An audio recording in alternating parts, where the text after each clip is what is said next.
Corrientes. Bien, vamos a sumar para seguir con el análisis de esta elección que fue sorprendente, al menos en la provincia de Buenos Aires sí que lo fue. Está con nosotros Federico Aurelio, consultor de Aresco. ¿Cómo estás? ¿Qué tal? ¿Bien? Muy bien. Bien, ¿cansado? ¿Cansado? Todavía estoy aguantando. Ah, muy bien. Y también Marcelo Bermolén, que es director de la Escuela de Gobierno de la Universidad Austral. ¿Cómo va? Un placer acompañarlos. Muy bien. Arranquemos, Federico. Mirada general de un resultado muy contundente para el gobierno, 40 puntos a nivel nacional. ¿Esto fue plebiscitario para el gobierno de Milei? ¿Fue a favor o en contra de Milei? ¿Qué análisis haces de por qué termina obteniendo este número La Libertad Avanza? Bueno, tiene alguna vinculación con esto que acaba de desarrollar Diego, ¿no? Donde se esperaba más de las elecciones de los gobernadores. Hasta en el 2025 hubo 10 elecciones provinciales, en 9 de ellas ganó el gobernador.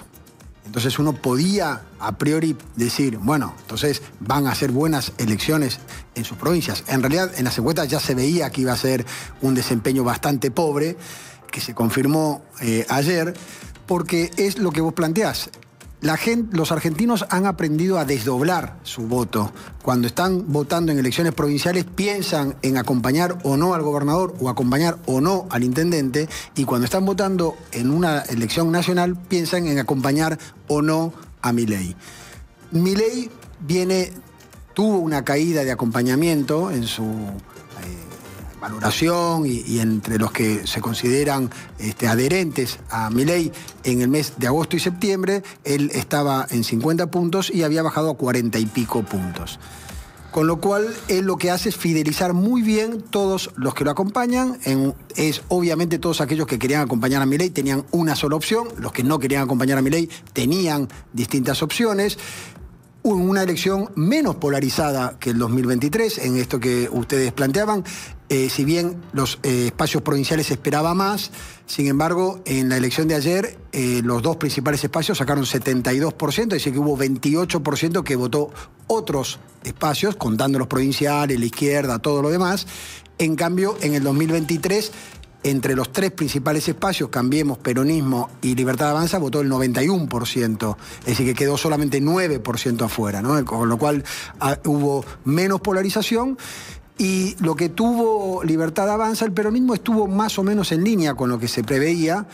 Lo que tuvo Libertad Avanza es un crecimiento adicional en los últimos 2-3 días de 2-3 puntos que le permitió ampliar esa diferencia a los 8 puntos que le permitió ganar. Y sobre todo había 10 provincias que todavía hoy han quedado con diferencias en ganador entre menos de 2 puntos.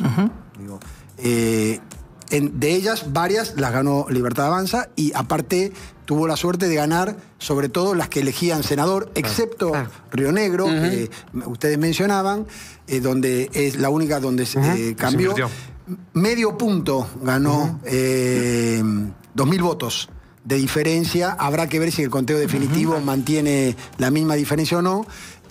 Sería ya el sumum de haber ganado las 7 de las 8 provincias que elegían senador para el gobierno. Es muy fuerte, sobre todo con la previsión que decía que tenía el propio gobierno, ¿no?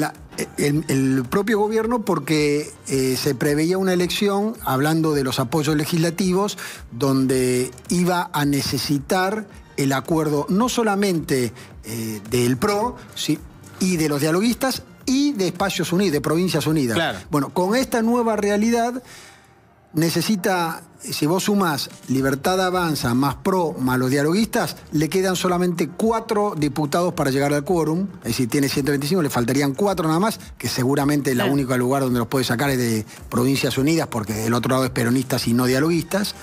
Y en el Senado no necesita nadie, es decir, entre Libertad Avanza más PRO más dialoguistas llegan al quórum. Entre otras cosas, Provincias Unidas no tiene senador.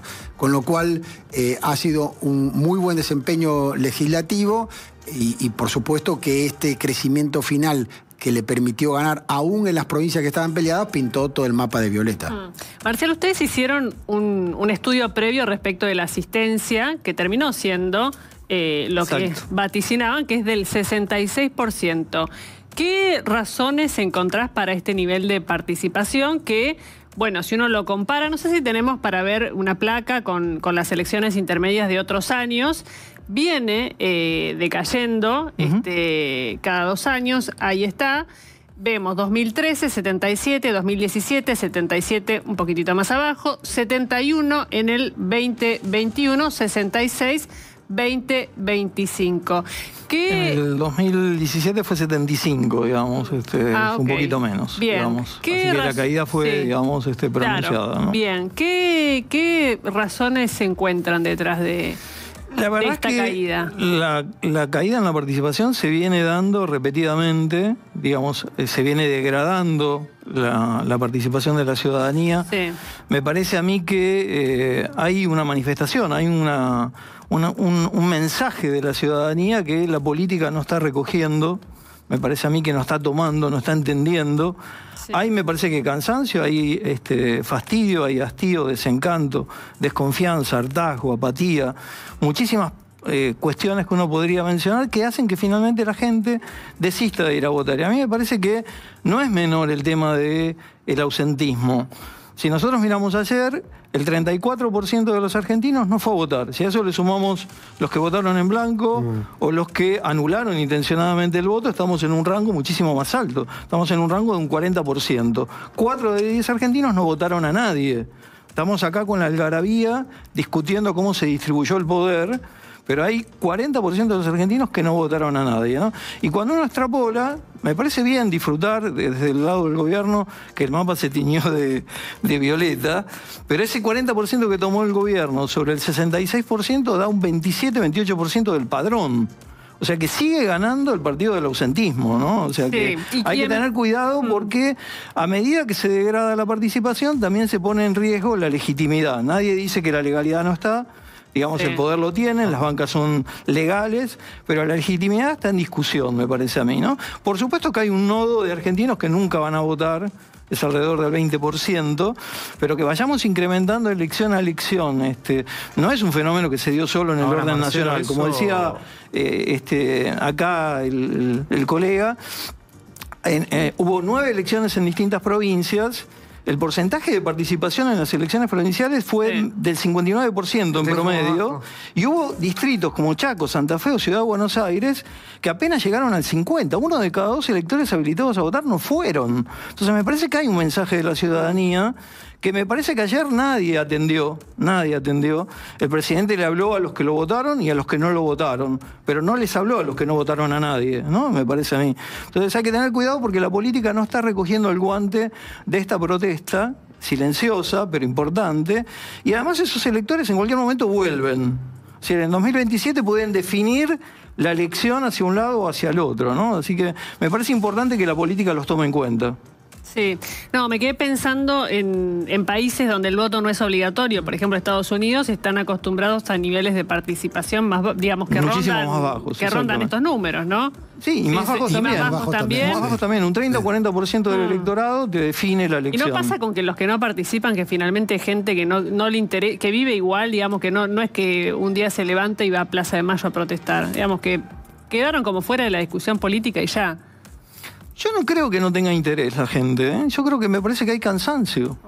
Me parece que hoy veía entrevistas, estuve en otro medio y se hacían entrevistas a la gente, digamos, en la estación de Constitución, y era increíble lo que iban respondiendo a las distintas personas, ¿no? Pero algo que se repetía era cambio, era futuro, por un lado, y por otro lado cansancio y hartazgo, ¿no? Entonces, me parece que hay algo de eso. La gente, tal vez el sistema nuevo generó, digamos, que algunas franjas, como los adultos mayores, decidieran finalmente no ir a votar, porque el índice de participación fue muy bajo en la mañana, ¿no? Entonces, pero me parece que yo lo leo como una tendencia a protestar mediante la ausencia, digamos, en el acto más importante de una democracia, que es el día de la elección. Ahora, los hechos en Argentina con estos números son optativas las elecciones.